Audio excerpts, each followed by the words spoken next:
देश में पूर्वोत्तर के 3 राज्य त्रिपुरा, मेघालय और नागालैंड चुनाव में झटका लगने के बाद अब तृणमूल कांग्रेस चीफ ममता बनर्जी ने अपनी रणनीति बदल दी है। टीएमसी अब बीजेपी और कांग्रेस से दूरी बनाते हुए दोनों खेमों के विरोधी क्षेत्रीय दलों का एक समूह बनाने की कोशिश में है। पार्टी ने अप्रैल के आखिरी में होने वाले पश्चिम बंगाल पंचायत चुनाव और लोकसभा चुनाव 2024 को देखते हुए 20 राष्ट्रीय प्रवक्ता, 40 राज्य प्रवक्ताओं की लिस्ट जारी की है। राष्ट्रीय प्रवक्ताओं की लिस्ट में बिहार, यूपी के कई नेताओं के नाम शामिल हैं। इससे पहले टीएमसी के 12 राष्ट्रीय प्रवक्ता बंगाली मूल के थे, लेकिन अब नई लिस्ट के बाद इनकी संख्या 20 हो गई है। इसमें यूपी, बिहार के नेता भी शामिल हैं। ऐसे में सवाल उठता है कि ममता ने बिहार, यूपी के नेताओं को राष्ट्रीय प्रवक्ता क्यों बनाया है और क्या अब उनकी निगाह दिल्ली पर है?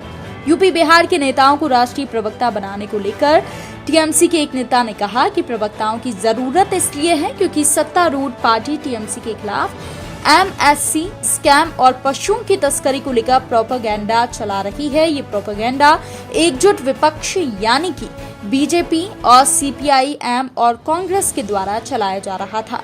तृणमूल कांग्रेस काफी सालों से दिल्ली की कुर्सी पर नजर टिकाए हुए है। साल 2021 में भवानीपुर विधानसभा सीट के नतीजे के ऐलान के बाद वरिष्ठ नेता और शहरी विकास मंत्री फरहाद हकीम ने अपने एक बयान में कहा था कि भवानीपुर में ममता बनर्जी की जीत कोई मुद्दा नहीं थी। हमारा लक्ष्य था जीत के अंतर को बढ़ाना और भवानीपुर से पूरे देश को संदेश देना कि अब लक्ष्य 2024 लोकसभा चुनाव में बीजेपी को दिल्ली की कुर्सी से हटाना है और वही असली जीत होगी।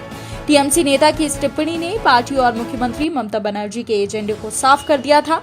इसके अलावा तृणमूल कांग्रेस के राष्ट्रीय महासचिव अभिषेक बनर्जी ने भी ममता को लेकर दिल्ली की बात की थी।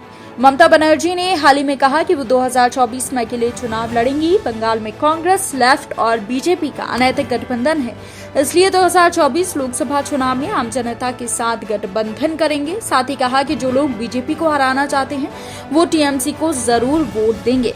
ऐसे में बात करें कि पीएम के लिए ममता बनर्जी का दावा कितना मजबूत है, तो उसके कई कारण हैं।